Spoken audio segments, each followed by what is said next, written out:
Hello, everybody. Welcome to this week's episode of The Awesome with Cody.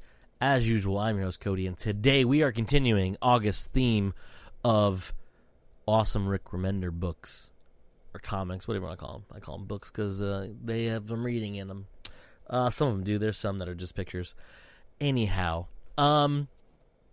so for the folks who don't know, who didn't listen to last week's episode, Rick Remender is an American writer, showrunner, and producer who resides in Los Angeles, California. I'm just reading off of Wikipedia. So he's a comic book writer. He has done many things, several which we're talking about this month on this here podcast. Last week we talked about Tokyo Ghost. This week we're talking about Low, and for the folks who are continuing, next week we're talking about Seven to Eternity, and then the last week of this month we'll be talking about Fear Agent. So, Low. Well, first off, let's talk about who made this book with Rick. So, like I said last week, Rick has done so many books, several which we're talking about this week, several are this month, several we are not talking about this month, and they are many of them that are amazing. Not just the ones, the four that I'm talking about. He's done quite a few things. He had one of his books recently turned into a now canceled television program called Deadly Class. Was produced by the Russo brothers and should have been long going, but it does not catch the audience. If it was on a different channel than Sci-Fi, I believe it would have done actually a lot better. If it was on like a Netflix or something like that, or even like Amazon Prime or Hulu, I think it would have been way better just to be able to digest it in one giant chunk, and it could have continued on for quite a long time. But I digress. So Low, which we'll get to in a minute, is co-created by artist by the name of, I'm going to butcher his last name because I don't know how to speak names. But his name is Greg, I want to say it's pronounced Tocchini, but I could be wrong. Anyway, he co-created Low with Rick, and then he also created a, what's now known as a graphic novel, but originally it was released as a 3-part book called The Last Days of American Crime. And I just found out, because I had no idea, that book was turned into a movie that just got released on Netflix in June. But unfortunately, apparently it's garbage, which is unnerving because the book is fantastic. But I plan on watching it at one point, probably this week, just because I love that book. And I am thinking about ordering the large graphic novel, the oversized hardcover, if I can find it, because I truly like that book. I think it's amazing, extremely well done. I wish it was longer, but it's a pretty hefty 3 issues. It's a very thick one, I believe. I don't know if it actually says how many pages it is.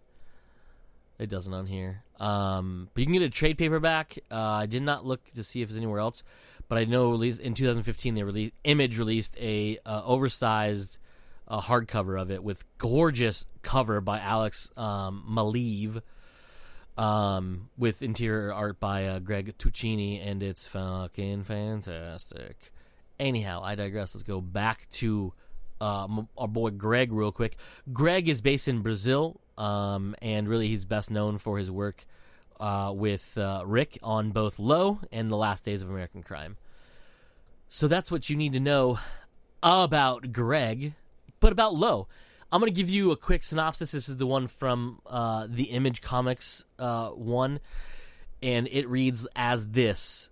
In the far distant future, the sun's premature expansion has irradiated Earth, sending humanity to the lowest depths of the seas, hidden within radiation-shielded cities, while probes scour the universe for inhabitable worlds to relocate to.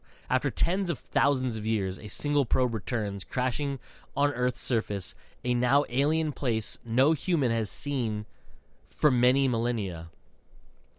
So that's the overarching bulk of the summary, I guess you could say. in that description, what it doesn't tell you is there be pirates. So basically you have what is now known as 2 main underwater cities and a third that's a mystery. I don't want to spoil anything for you, or a myth, I should say. And part of this is there's so I should say this. All right, so I'm not going to break down the whole story for you. It's not done, by the way. Rick and Greg are still actually putting these out, and actually next week? No. Hold on. Is it next week?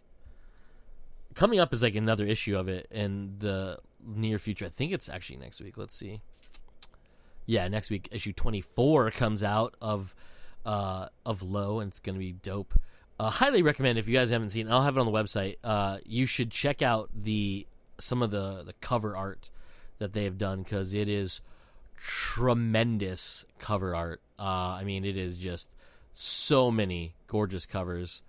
And that's one of the best things about the hardcover versions of them that came out. There's 2. Is that right? 2? I think there's 2. I think there's 2 hardcovers out so far. I could be wrong about that. Is there just 1? There might only be 1. Anyhow, what's cool about that one is at the back of the book, they have a lot of the covers, because the covers are fucking gorgeous, and they need to be recognized for the dopeness that they are. They're Dave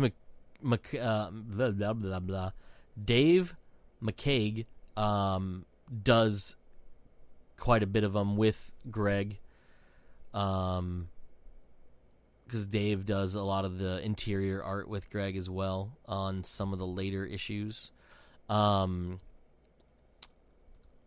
the Greg did, I want to say he did the whole first story arc. He did, it was just him. Then Dave McCaig came in and started with volume 2. And then since then they've been trading back and forth. And then they have different covers that both of them do. Well, they do them together, I think. I don't think there's any. There might be some variants. I don't remember if there are or not. I think I buy almost all of them, so I think there are. I might be thinking of Black Science, that always has a lot of different variants. Not a different variants. Usually one like a cover A and cover B. Anyhow, so Low,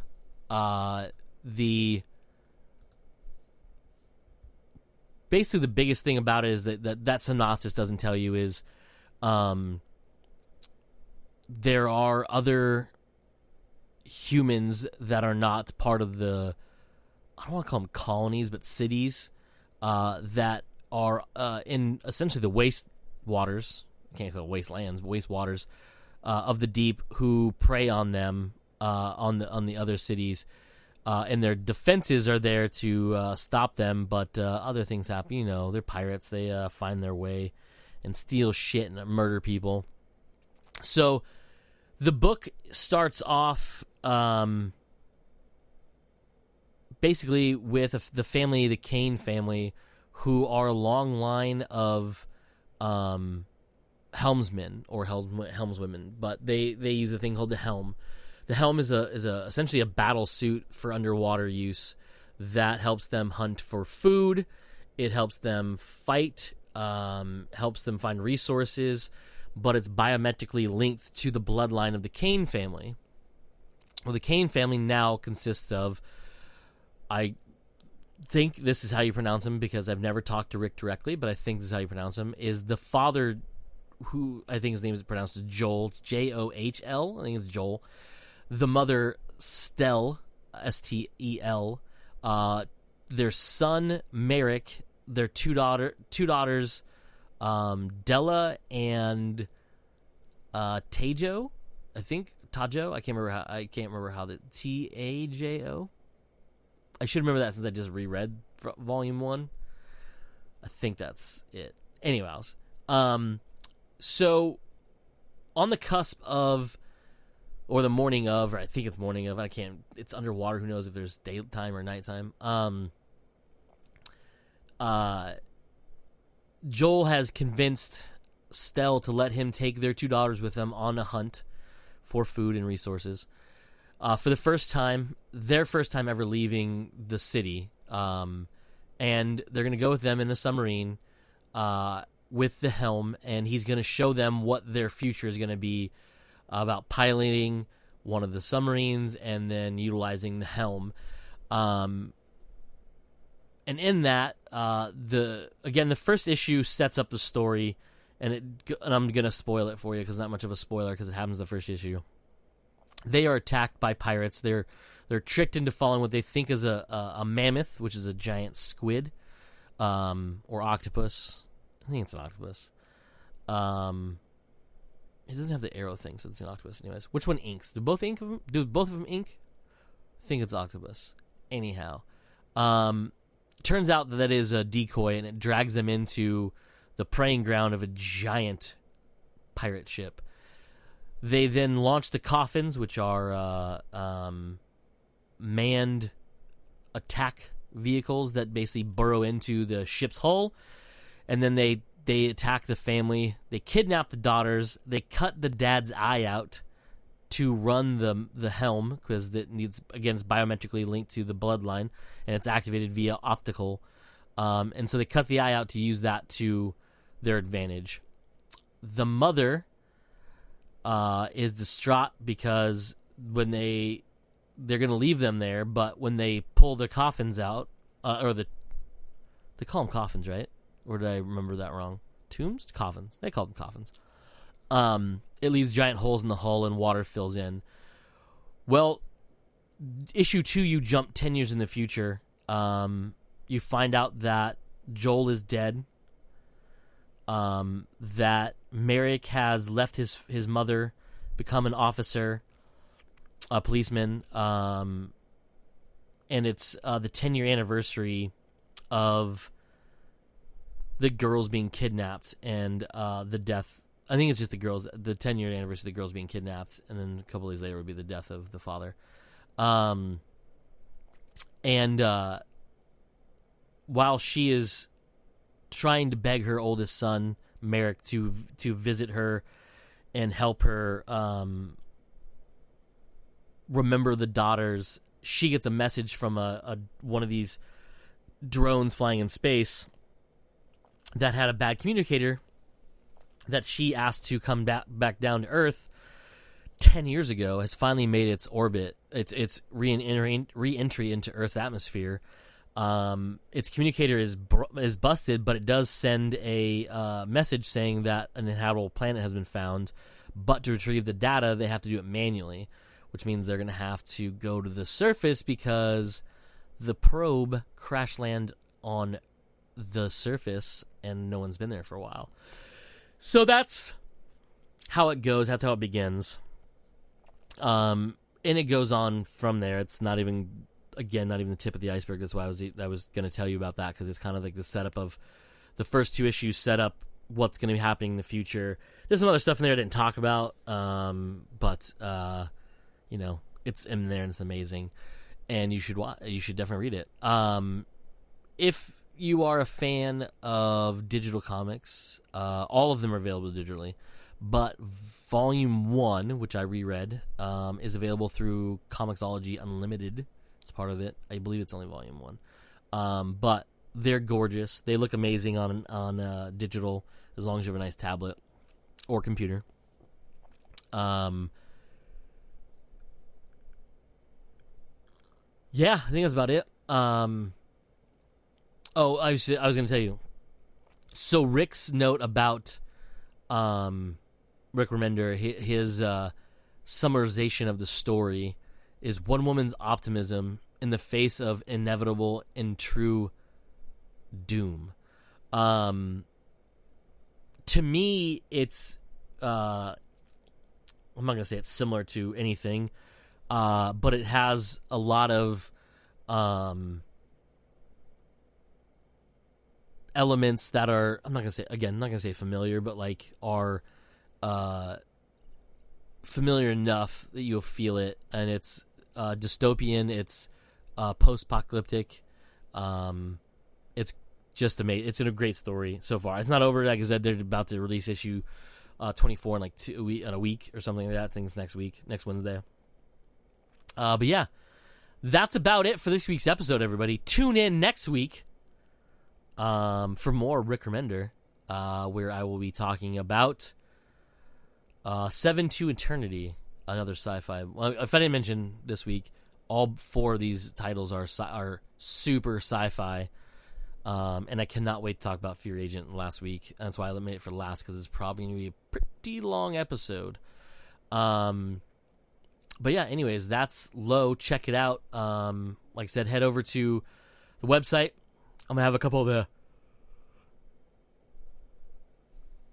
covers listed, shown on there. But also you can just Google Rick Remender Low, and you can just look at the covers on there. All right, everybody. This has been The Awesome with Cody. As usual, I'm your host, Cody, and like I always say at the end of these, let's be awesome.